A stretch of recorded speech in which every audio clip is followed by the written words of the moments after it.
When Maggie starts to be afraid of asking some questions, hey, now he must sound all business. People are gonna know, and he's gonna lose followers. You see, so that's what the listeners, the audience, they are cognizant of who's behind the content, and they want the real, raw, unfiltered content. Yeah. So it's a call now to podcasters that it's good. It's good for politicians to come through. It's good for business people to come through, but then they shouldn't. They should never have a say in the content that's being created, right? They shouldn't, man. But above all, man, going back to the Pravin Gordhan situation, this is the second time, because I remember a few years back, I think maybe 2018, 2019, Pravin Gordhan was at UJ, at the Arts Center there, and he was speaking. And I remember there were a lot of students who asked him like really thought-provoking questions, and one of those students back then was Ukamvale Tugoba, who was still a member of the EFF back then. And you could see, man, Pravin Gordhan was obviously triggered, just like he was triggered at Verts. And for me, that's a red flag, that these guys are not used to being accountable. They're used to appearing on TV and being praised. They do this intellectual masturbation thing that they do of praising one another. Honorable this, honorable that. How can you call them honorable when they are fat and they sleep in parliament? They're not honorable. They're not honorable. Look at Blade Zemane during Fees Must Fall. That guy went on TV and mocked the students, laughing, saying, students must fall.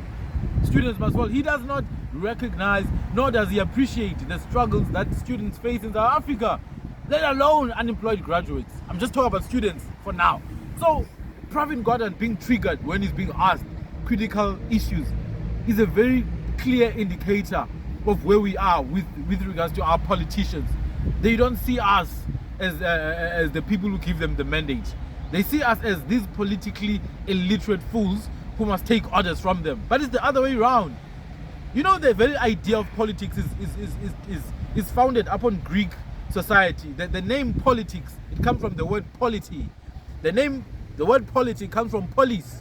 Polis in Greece meant it means a city. That's why a big city, a mother city, we call it a metropolis. Metropolis. That's why you have Nelson Mandela Metro. It's a metropolis, which means mother city. Metro, mater, means mother, and polis, city. So politics really means the issues of the city, the affairs of the city. So if in your city there are people who are peeing on the side of the road, that's a problem of you guys who stay there. That's politics. If in your house there's people who are breaking windows at night, that's politics. So the idea that politics are reserved for the elites is, it's so mind-boggling, because that's not true. Politics is everyday issues, man. Indaba, issues, matters of the day, nothing specific, nothing elite. There's nothing elite about it, and they get voted into power by us.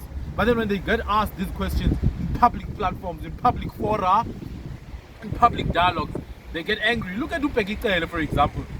Hey, shut up! Shut up, young man! You think I'm a garden boy? You think I'm a garden boy? My father was a garden. He didn't even say that, bro. Wait, Baba, wait. He didn't even say that. There's trauma, but wait. At that particular moment, he was saying the truth. Exactly, that guy was telling the truth, man. Yeah. He was telling, we know we're from the townships, brother. You know how Lower Crossroads is. I think he even said Pegitele must come with him. Let's patrol together. Let's patrol. Just one night, EJ. Just one. I want to see you just for one night, Pegitele. One, my brother. Imagine Pegitele in Kwalanga. Yo. Or Enyanga. Yo. My Kuguletu. Yo. Eh? Lower, bruh. Lower Cross. Oh, he would never survive. Yo. You get a heart attack. Because even that question almost put him into cardiac arrest. Shut up! Shut up! Sit down and listen. No, man. Young man. The problem with them is that he saw the audience, He saw the people abahlali. He saw them. They were clapping for this guy, and he couldn't take that. That's how they are. He couldn't take that. That's why you have our Fikile Mbalula thinking they're celebrities when they're not. That guy, he thinks he's a celebrity wherever he goes to comedy roasts, and he's there roasting people wearing these lavish, flamboyant clothes. He's not ashamed, man.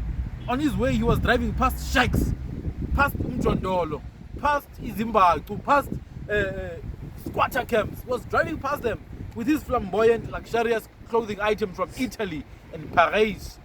He's not ashamed. They don't have shame, these bastards of politicians. Our Ramaphosa, they're busy selling cows. The country is burning, man.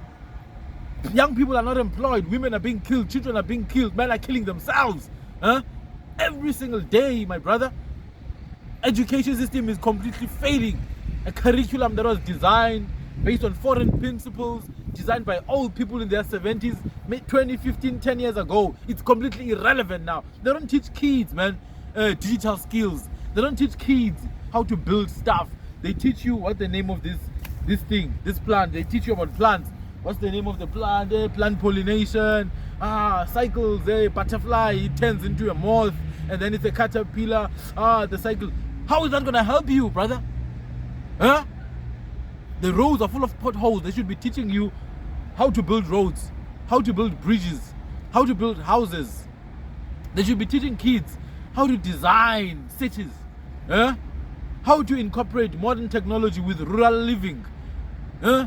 How to advance water system, irrigation systems, farming, not plants, not pollination and bees and birds and how to label a bird. Nothing wrong with studying birds, but telling me the labels of a bird. I must pass that. I must pass that nonsense. And they don't even teach critical thinking, man. They teach memory. You must memorize. They don't even teach you how to remember stuff, but you must remember them. Have you ever been taught how to concentrate or how to focus at school? Has there ever been a class just to sit down and concentrate on one thing? Never. You're never taught. Or even how to learn. You know, learning is a skill. It's something you can learn how to learn. And even the food you eat. They don't even go there. They'll show you that circle that we learned when we were in primary. 40% carbohydrates, 40% this, 20%. You don't even have money for carbohydrates, man. You only buy maize meal and chicken from the Somali shop. Somalis who are here illegally to start with, who shouldn't even be running a shop in the country, eh? Because they are foreigners. They shouldn't be running a shop. They should be running shops in Somalia. But you go buy, what is those things? Chicken chunks, fry pack, filled with brine, water with salt inside. You buy them and eat. You don't know how to eat. They don't even teach you what carbohydrates are. You know carbohydrates are sugars, eh? Yeah, there's sugars. And there's different types of sugars. But anyway, man, so it just shows that there is a general moral decay amongst the politicians. The politicians are not minding the issues of the polity, the city, the country. The country is debilitating as a polity itself. South Africa is like, it's empty. There's vanity in the country. People are looking for a leader, man, somewhere, somehow. That's why it's easy for our people to get confused. They find leadership in pastors who victimize young women and young men, strip them of